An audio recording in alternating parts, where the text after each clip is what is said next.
एक ऐसा mega project जिसमें दुनिया के 150 से ज्यादा मुल्कों ने हिस्सा लिया, जहां नए एयरपोर्ट्स, मोटरवेज और सी पोर्ट्स बनाने का वादा किया गया, जहां फ्यूचर के दुबई और सिंगापुर बनाने के ख्वाब दिखाए गए। पर आज इन्हीं मुल्कों में ये मेगा प्रोजेक्ट्स अधूरे और सपने टूटे हुए दिखाई देते हैं। कुछ कर्जों के बोझ तले तो कुछ खंडरात का मंजर पेश करते हैं। ये था चाइना का सबसे बड़ा ग्लोबल मेगा प्रोजेक्ट, जिसे नाम दिया गया बेल्ट एंड रोड इनिशिएटिव। एक वक्त था जब सब इसे प्रोजेक्ट ऑफ द सेंचुरी कहते थे, लेकिन आज इसे जियोपॉलिटिकल डिजास्टर कहा जाता है। और इसका सबसे ज्यादा नुकसान उन गरीब मुल्कों को हुआ जिन्हें इसके सुहाने सपने दिखाए गए थे। पर आखिर ऐसा क्या हुआ जो आज चाइना जैसी सुपर पावर पर लोग उंगलियां उठा रहे हैं। 2013 में जब चाइना के प्रेसिडेंट शी जिनपिंग ने बेल्ट एंड रोड इनिशिएटिव यानी शॉर्ट में BRI का ऐलान किया, तो इसे सदी का सबसे बड़ा प्लान कहा गया। इसका मकसद था एक सिल्क रोड बनाना, जिसमें रेलवे लाइंस, हाईवेज और पोर्ट्स के जरिए एशिया, अफ्रीका और यूरोप को जोड़ा जा सकेगा। चाइना का मिशन था उन गरीब मुल्कों को डेवलपमेंट की राह पर लाना और चाइना को एक ग्लोबल लीडर के तौर पर पेश करना। चाइना के इस विजन ने दुनिया को चौंका दिया। 140 से ज्यादा मुल्कों ने इस प्लान में इंटरेस्ट जाहिर किया और कई गरीब मुल्कों ने तो फौरन चाइना से कर्जे लेना शुरू कर दिए। देखते ही देखते चाइना ने इस प्रोजेक्ट पर $1.2 ट्रिलियन लगा दिए। पर यह पैसा चाइना ने उन मुल्कों को लोन की फॉर्म में दिया जिन्हें वेस्टर्न बैंक्स या IMF ने खतरनाक समझकर कर्जा देने से मना कर दिया था। पर जल्द ही BRI की असलियत सामने आने लगी। ये सिर्फ इंफ्रास्ट्रक्चर प्रोजेक्ट नहीं, बल्कि चाइना का एक जियोपॉलिटिकल और इकोनॉमिक एजेंडा था। असल में चाइना के पास इंडस्ट्रियल कैपेसिटी इतनी ज्यादा बढ़ चुकी थी, यानी इनके पास सालाना लाखों इंजीनियर्स निकल रहे थे, पर इनको चाइना में जॉब्स पर एडजस्ट करना मुश्किल हो रहा था। तभी चाइना ने इनको एक्सपोर्ट करने और अपनी जियोपॉलिटिकल पावर को बढ़ाने का मंसूबा बनाया।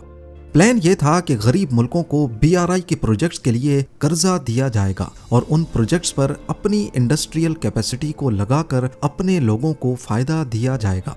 BRI का सबसे बड़ा मसला डेट ट्रैप डिप्लोमेसी है, यानी चाइना ने गरीब मुल्कों को इतने लोन्स दिए कि वो उसे कभी वापस ना कर सकें और इसके बदले में वो अपनी जमीन या अहम इंफ्रास्ट्रक्चर चाइना के हवाले करने पर मजबूर हो जाएं। इसकी सबसे बड़ी मिसाल है श्रीलंका। श्रीलंका के लीडर्स को सपने दिखाए गए कि अगर वो इंडियन ओशन पर एक नया पोर्ट बनाएंगे तो वो दुबई की तरह एक रीजनल ट्रेड हब बना सकते हैं। श्रीलंका का मसला ये था कि उनके पास कोलंबो पोर्ट पहले से मौजूद था, लेकिन वो एक ट्रांसशिपमेंट हब था जहां बड़े वेसल से कंटेनर्स छोटी शिप्स में ट्रांसफर होते थे। चाइना ने श्रीलंका को मलाका स्ट्रेट से सुइस कनाल तक के मसरूफ शिपिंग रूट पर एक नया गहरा पोर्ट बनाने का लालच दिया, जिसका नाम होगा हेम्बनतोटा पोर्ट।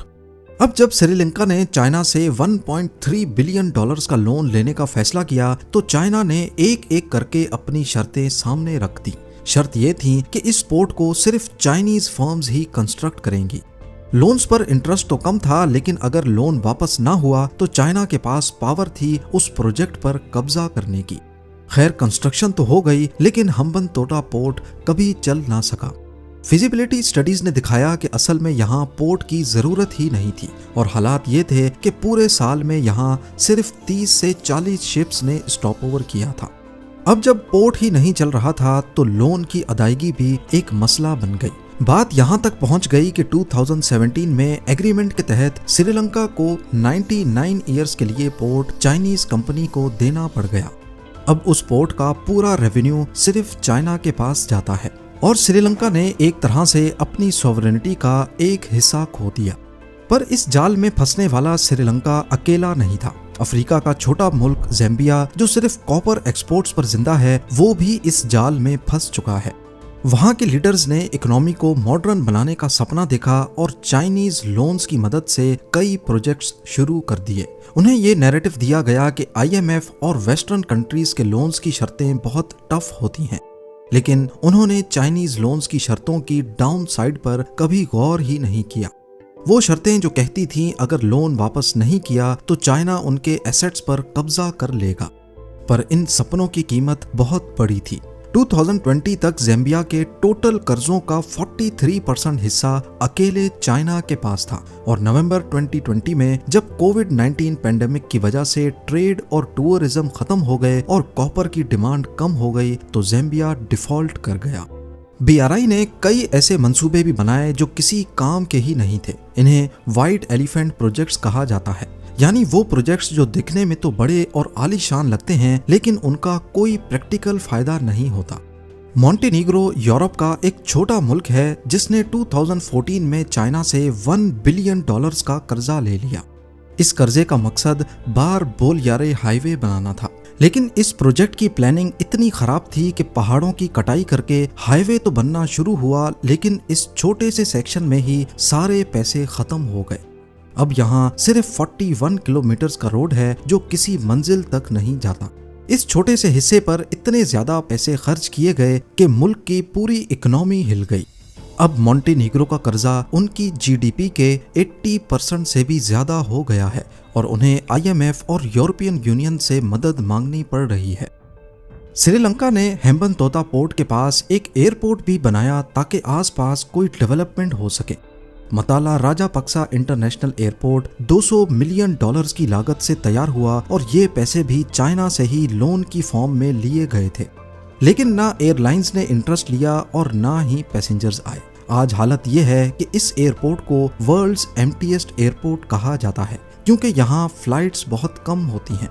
यहाँ तक कि कभी कभार यहाँ के रनवे पर हाथी और जानवर घूमते नजर आते हैं।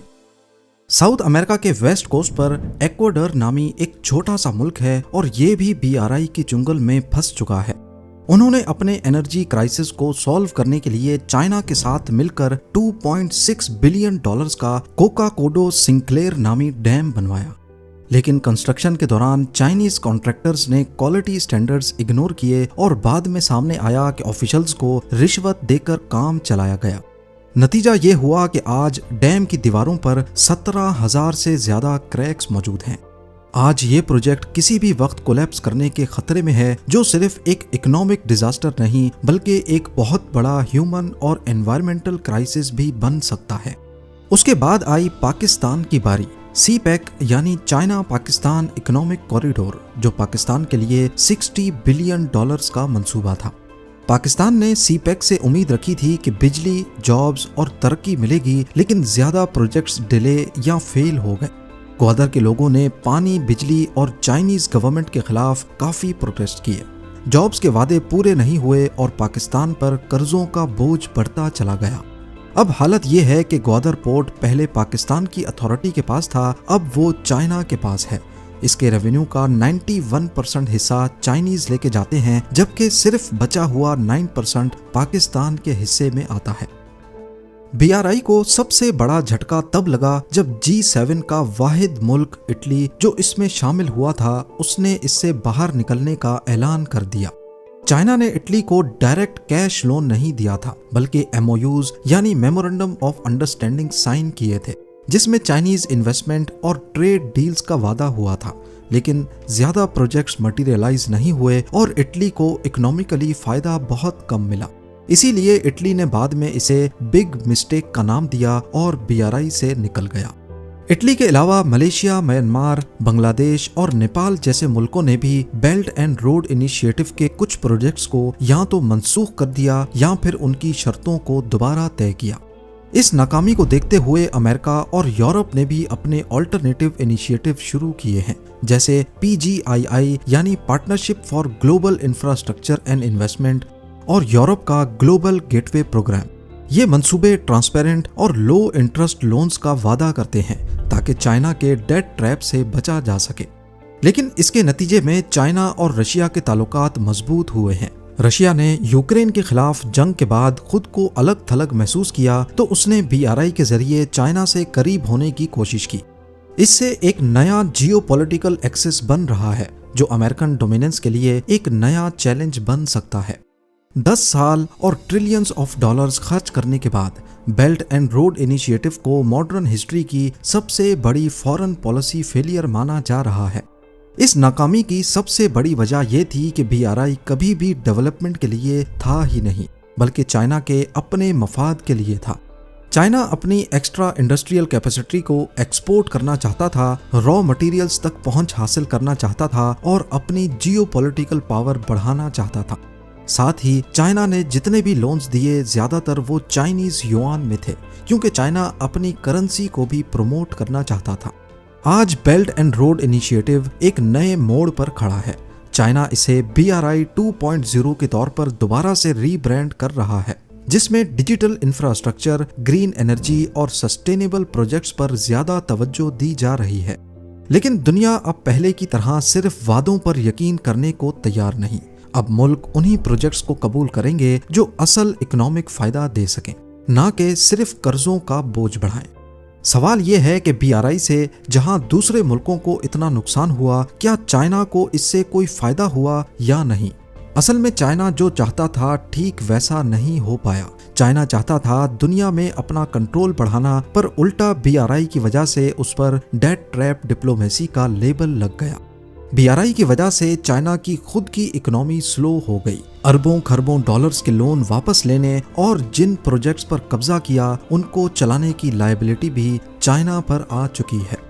दूसरी तरफ चाइना ने BRI के जरिए दुनिया भर में 100 से ज्यादा पोर्ट्स में डायरेक्ट या इनडायरेक्ट स्टेक ले लिया है, जो चाइना की एक्सपोर्ट इकोनॉमी के लिए काफी फायदेमंद है। अगर BRI का पूरा नेटवर्क कंप्लीट हो गया तो ये एशिया से यूरोप तक का सबसे लंबा रोड रेल सी कनेक्शन होगा, जिसमें दुनिया की 65% पॉपुलेशन कवर हो पाएगी। उम्मीद है जेम टीवी की ये वीडियो भी आप लोग भरपूर लाइक और शेयर करेंगे। आप लोगों के प्यार भरे कमेंट्स का बेहद शुक्रिया। मिलते हैं अगली शानदार वीडियो में।